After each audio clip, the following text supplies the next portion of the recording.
ये समान होता है, लेकिन हर बच्चा अपनी गति से विकसित होता है।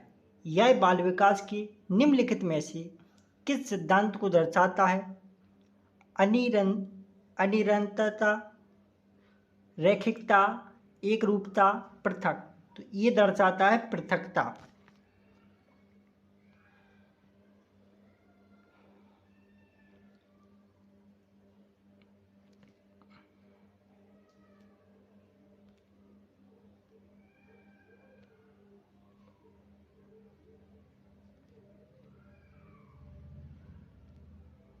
अगला प्रश्न, बच्चों और बचपन के बारे में समन्वयकृत दावा करना कठिन है क्योंकि इसमें बहुत बहुलता विविधता है।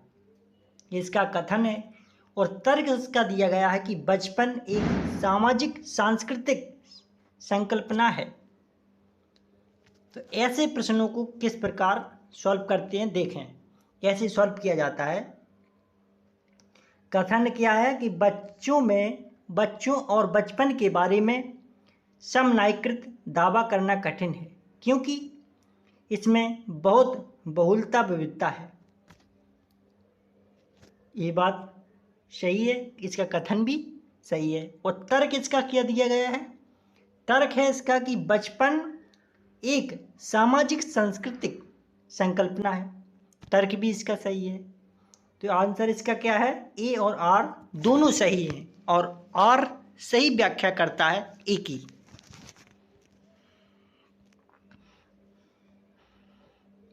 अगला प्रश्न है, निम्नलिखित में से कौन सा कथन बच्चे की सामाजिकरण की प्रक्रियाओं की सही व्याख्या करता है? निम्नलिखित में से कौन सा कथन बच्चे की सामाजिकरण की प्रक्रियाओं की सही व्याख्या है?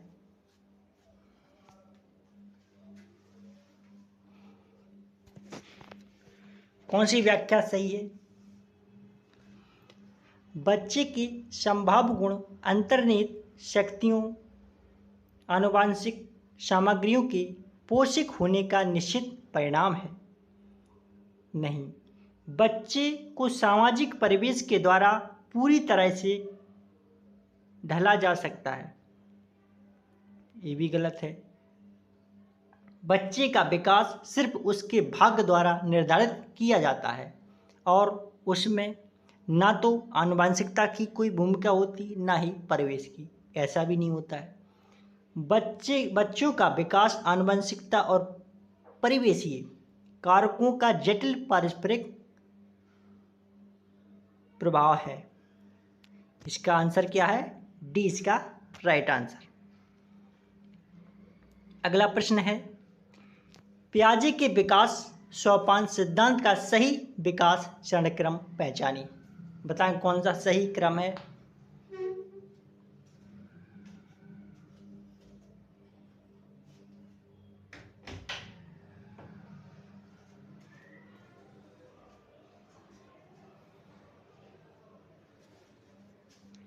पियाजे के विकास सोपान सिद्धांत का सही विकास चरण क्रम है। पहचानिए कौन सा है?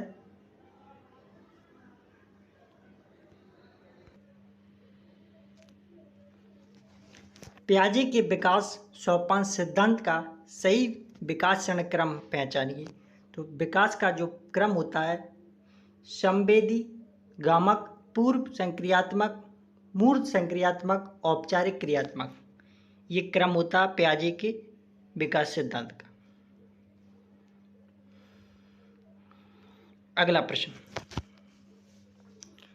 निम्नलिखित में से कौन सा पियाजे के सिद्धांत की आलोचना प्रस्तुत करता है?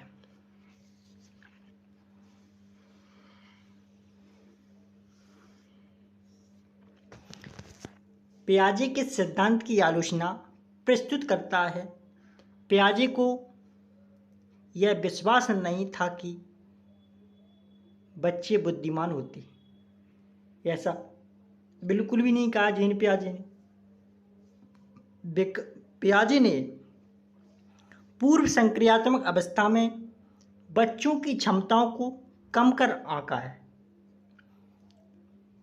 पियाजे ने बच्चों को ज्ञान की सक्रिय संरचना करने वाला नहीं माना है।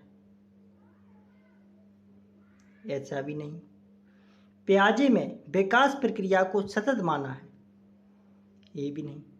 इसका आंसर क्या है? पियाजे के सिद्धांत की आलोचना प्रस्तुत करता है कि पियाजे ने पूर्व संक्रियात्मक अवस्था में बच्चों की क्षमताओं को कम कर आंका है।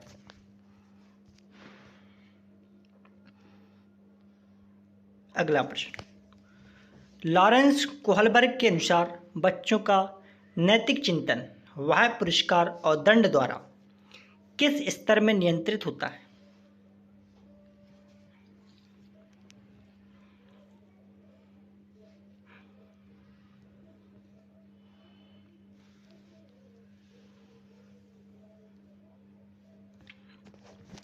लॉरेंस कोहलबर्ग के अनुसार बच्चों का नैतिक चिंतन वह पुरस्कार और दंड द्वारा किस स्तर में होता है या नियंत्रित होता है?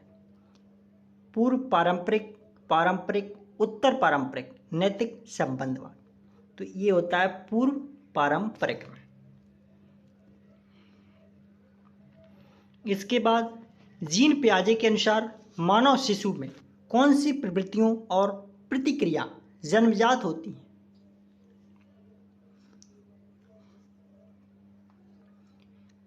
जीन पियाजे के अनुसार मानव शिशु में कौन सी प्रवृत्तियों और प्रतिक्रिया जन्मजात होती हैं? अनुकूलन, स्कीमा, मानसचित्र, प्रक्रियाशीलता। जीन पियाजे के अनुसार होती है स्कीमा। अगला प्रश्न, लेव वाइगोत्स्की के अनुसार नए ज्ञान की संरचना किस क्षेत्र में होती है? उस क्षेत्र के बीच में बताएं किस क्षेत्र में होती है?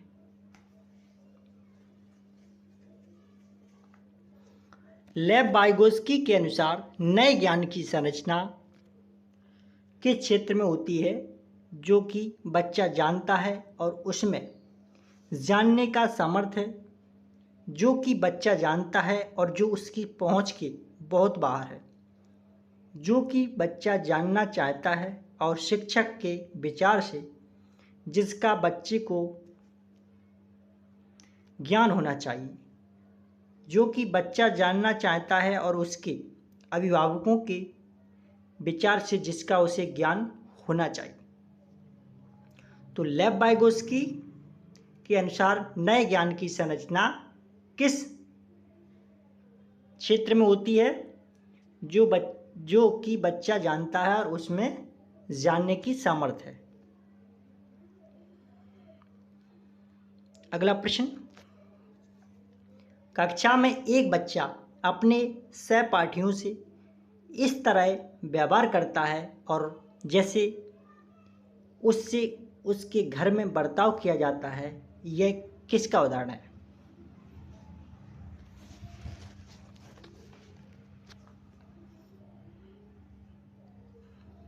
कक्षा में एक बच्चा अपने सहपाठियों से इस तरह व्यवहार करता है और जैसे उससे उसके घर में बर्ताव किया जाता है, यह किसका उदाहरण है? संरचनावाद, सामाजिक संरचनावाद, अवलोकन अधिगम, मानवतावादी अधिगम।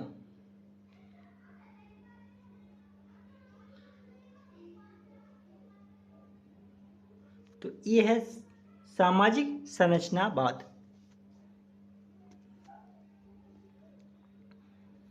अगला प्रश्न है, एक बालक केंद्रित कक्षा में क्या होना चाहिए? बाल केंद्रित कक्षा में क्या होना चाहिए?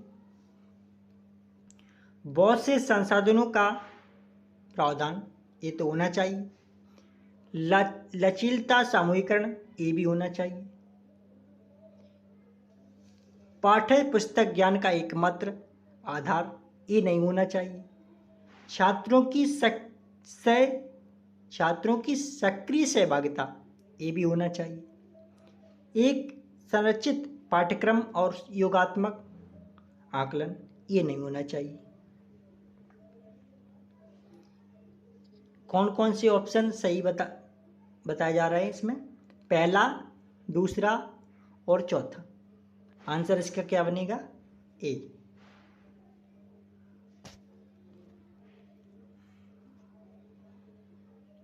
अगला प्रश्न, हॉवर्ड गार्डनर के सिद्धांत के अनुसार बुद्धि कैसी है? हॉवर्ड गार्डनर के सिद्धांत के अनुसार बुद्धि एक व्यापक क्षमता है जो संचित ज्ञान और अनुभव पर निर्भर है। बुद्धि को 3 प्राथमिक मानसिक क्षमताओं में वर्गीकृत किया जा सकता है। बुद्धि को विविध स्वतंत्र बुद्धियों में विभाजित किया जा सकता है, जिसमें प्रत्येक का एक अद्वितीय जैविक आधार है। यह बुद्धि एक एकीक संरचना है। हॉवर्ड गार्डनर के सिद्धांत के अनुसार बुद्धि एक एकीक संरचना है।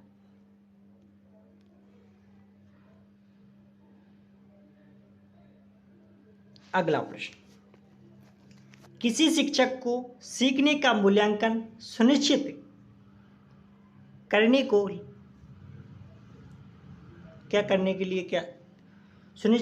लिए क्या करना चाहिए?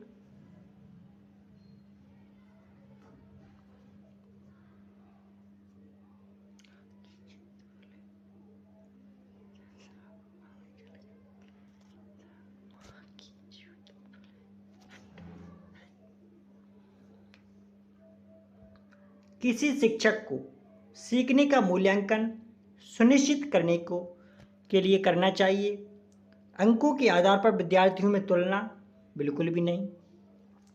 प्रत्येक बच्चे का कार्य विश्लेषण कर और उनके अवबोधन पर अंतर ज्ञात करना, बी इसका राइट आंसर है। ये करना चाहिए।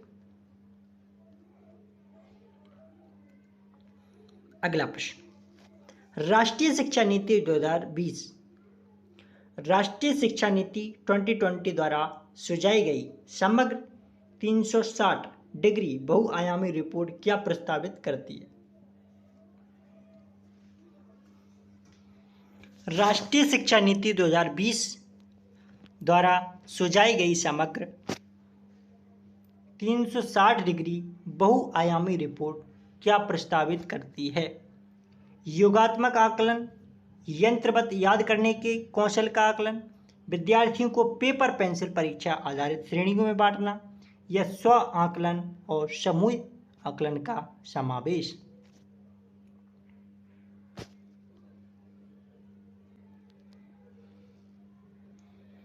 अगला प्रश्न, विभिन्न भाषाई पृष्ठभूमि से आने वाले विद्यार्थियों की कक्षा में एक शिक्षिका को क्या करना चाहिए?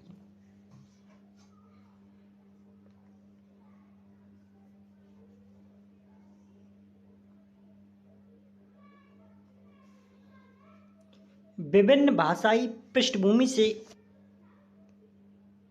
आने वाले विद्यार्थियों की कक्षा में एक शिक्षक को क्या करना चाहिए? जब भी विद्यार्थी अपनी मातृभाषा में बात करें तब उन्हें हतोत्साहित करना, ऐसा नहीं करना चाहिए, गलत है।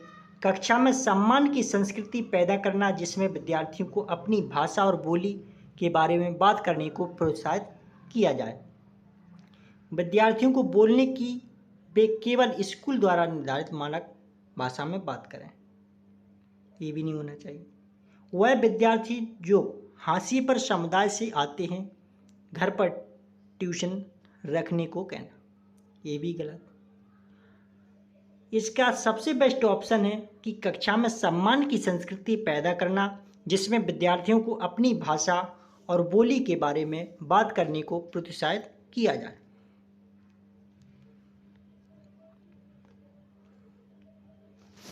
अगला प्रश्न, एक शिक्षिका अपनी कक्षा में जेंडर रूढ़िवादिता में लचीलेपन को कैसे बढ़ावा देगी?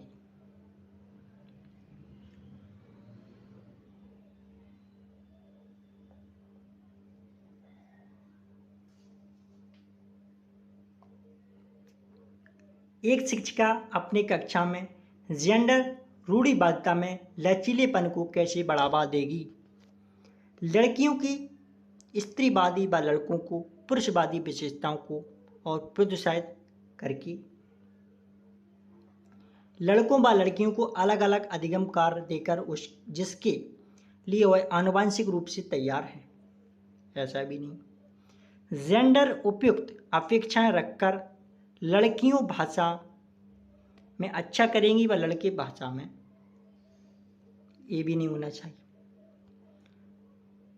व्यक्तियों को गैर रूढ़िवादी भूमिकाओं में प्रस्तुत करके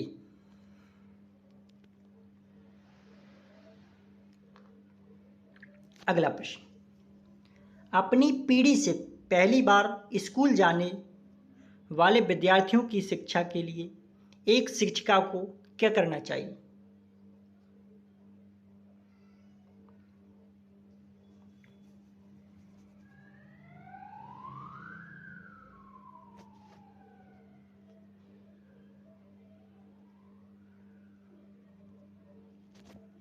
अपनी पीढ़ी से पहली बार स्कूल जाने वाले विद्यार्थियों की शिक्षा के लिए एक शिक्षिका को क्या करना चाहिए?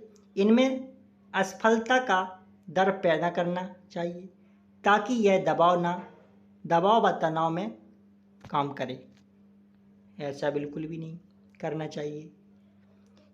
इनकी संस्कृति का सम्मान करते हुए इन्हें स्कूल की भाषा व संस्कृति से परिचित करवाना चाहिए, बिल्कुल राइट, यही करना चाहिए।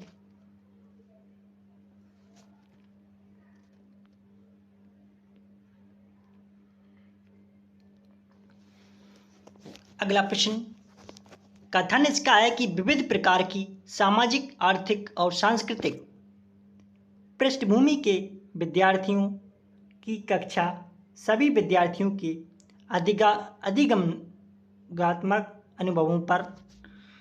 अधिगमों पर बढ़ावा देती है।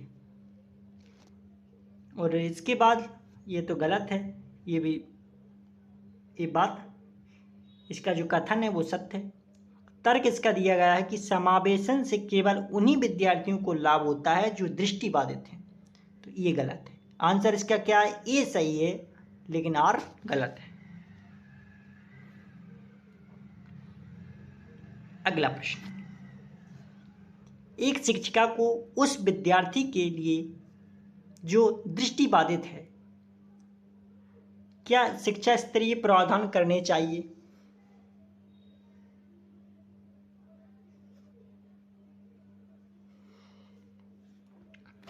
एक शिक्षिका को उस विद्यार्थी के लिए जो दृष्टिबाधित के लिए शिक्षा स्तरीय प्रावधान क्या करने चाहिए? सबसे पहले उन्हें मौखिक संकेतों का इस्तेमाल करना चाहिए ताकि उनको संकल्पना करने के अवसर मिले। अगला प्रश्न, विद्यार्थी जिन्हें अधिगम विकार है उसे क्या करना चाहिए?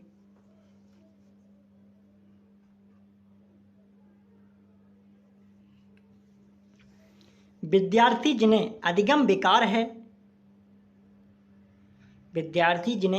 विकार है उनको विविध शिक्षा शास्त्रीय पद्धतियां अपनाना चाहिए। अगला प्रश्न है, प्रतिभाशाली विद्यार्थियों की पहचान कैसे की जाती है? प्रतिभाशाली विद्यार्थियों की पहचान कैसे की जाती है? चुनौतीपूर्ण कार्यों के लिए तत्परता द्वारा, मौलिक सोच द्वारा, बहुत समाधानों की क्षमता द्वारा। सी इसका राइट आंसर है।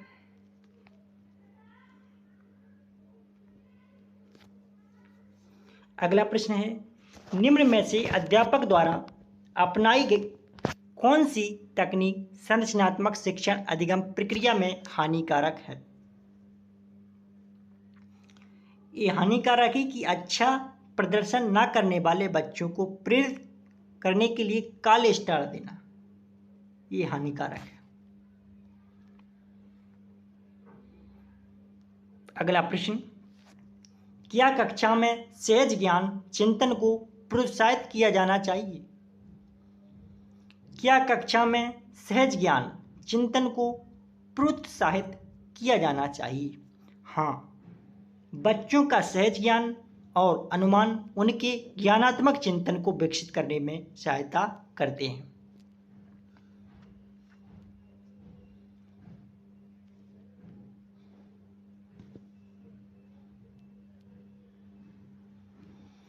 अगला प्रश्न है, दृश्यों के एक संग्रह का इस्तेमाल करने और उसके बाद अधिगमकर्ताओं के पूर्व अनुभवों के आधार पर चर्चा करना अधिगमकर्ताओं में संकल्पनात्मक समझ को बढ़ावा देता है।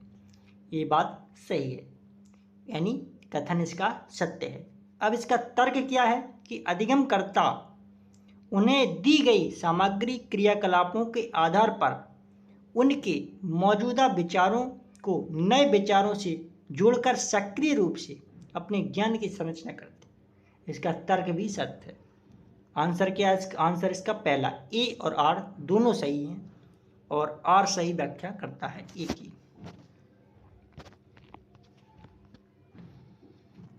अगला प्रश्न, बच्चे किस तरीके से सीखते हैं और किस तरीके से नहीं सीखते?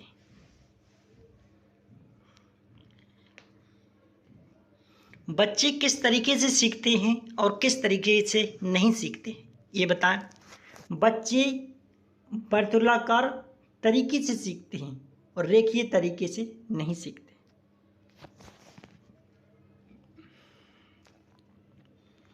अगला प्रश्न, अधिगम हेतु एक प्रेरक वातावरण देने के लिए शिक्षक को क्या करना चाहिए?